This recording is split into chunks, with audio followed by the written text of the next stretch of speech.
For more than 6 centuries, the Ottoman Empire loomed as one of history's most formidable powers, a bridge between East and West, holder of the legacy of Rome, and cradle of marvels both cultural and architectural. It forged an enduring link between continents, faiths, and civilizations. Yet, on the eve of the 20th century, this empire stood on the brink of destruction.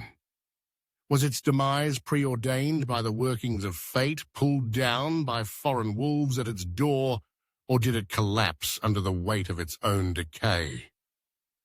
The tragic fall of the Ottoman Empire is a story of brilliance, weakness, and slow unraveling. It began as a modest principality on the Anatolian frontier in 1299. Osman I, for whom the Ottomans are named, set down the first stones of a dynasty that would come to reshape the world. His son Orhan pressed into new lands, expanding the fledgling state across the Bosphorus. In 1453, Mehmet II, known as the Conqueror, did what neither crusader nor emperor could. With the thunder of cannon and the resolve of a new age, he breached the fabled Theodosian walls and took Constantinople, vanquishing the remnants of Byzantium and claiming the city as his capital. The world took heed. A new superpower had arrived. It was under Suleiman the Magnificent that Ottoman glory reached its widest horizon. From Hungary's gentle hills to the deserts of Yemen, from the gates of Vienna to the ancient cities of Baghdad and Cairo, Ottoman banners fluttered in the wind. The empire was not merely a patchwork of conquests, it was a realm alive with activity. Markets bustled, poets filled courts with verse, architects like Mimar Sinan raised domes and minarets toward the sky. The palace in Istanbul, Topkapi, housed treasures and stories from every corner of 3 continents. Suleiman's legal reforms brought order to diverse peoples, and the empire became a model for governance in a fractious age.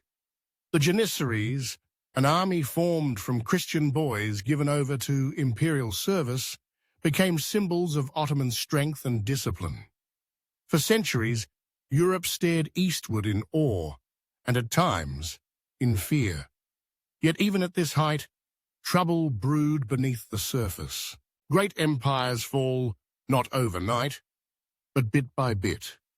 Ottoman decline began within, in the palaces and corridors of power. The sultans, once fierce generals and cunning statesmen, increasingly withdrew, isolated by layers of ceremony and intrigue. Succession was brutal. Brothers turned on one another in deadly competition for the throne. The Janissaries, who once embodied discipline and loyalty, transformed into a powerful lobby, resisting reforms, their allegiance for sale. They, who had once stood at the vanguard of conquest, grew decadent and rebellious. Beyond the palace walls, the world shifted. The rise of sea powers like Portugal and Spain meant that the lucrative trade routes, once controlled and taxed by the Ottomans, now bypassed them entirely.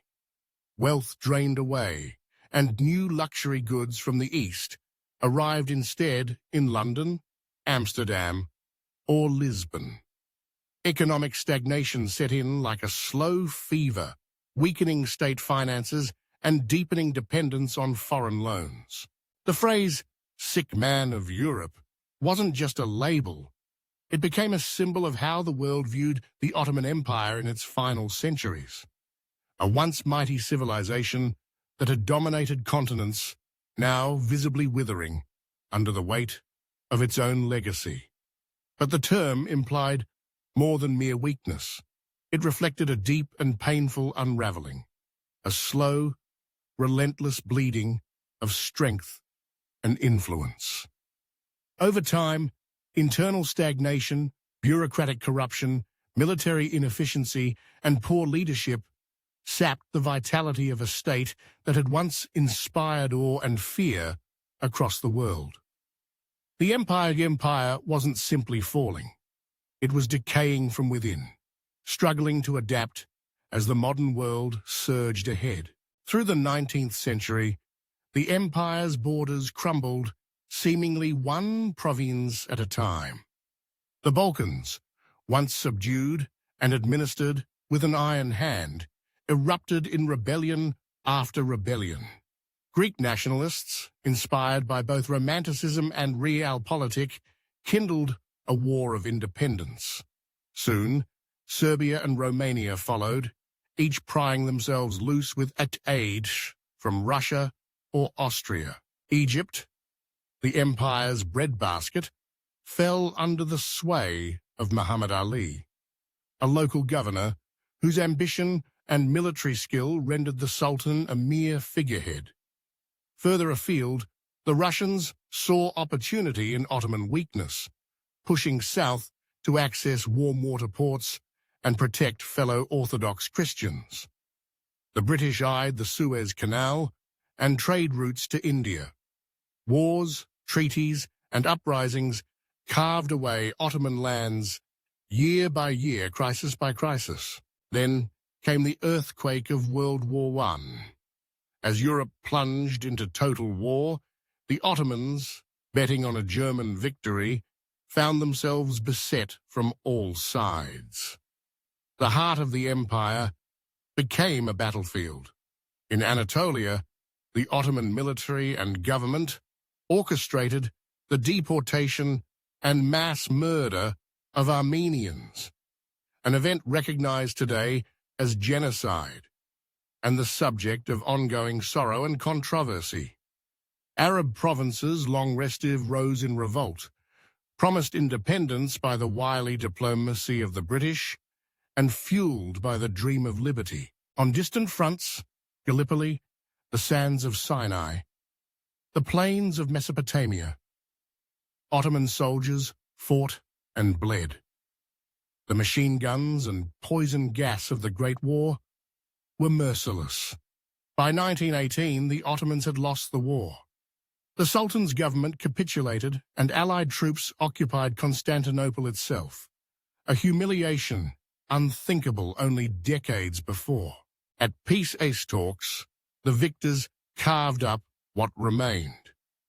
The 1920 Treaty of Sèvres proposed to dismember the empire, granting large territories to Greece, France, Britain, and Italy. But in Anatolia, a new movement stirred. Mustafa Kemal, known to history as Ataturk, rejected both foreign control and Ottoman tradition. In a remarkable war of independence, Turkish nationalists reclaimed their lands, abolished the Sultanate, and swept away centuries of imperial rule. The last Sultan, Mehmed VI, departed Istanbul on a British warship, a ghostly figure severed from power and homeland. The Ottoman dynasty, a pillar of Eurasia for 6 centuries, was finished.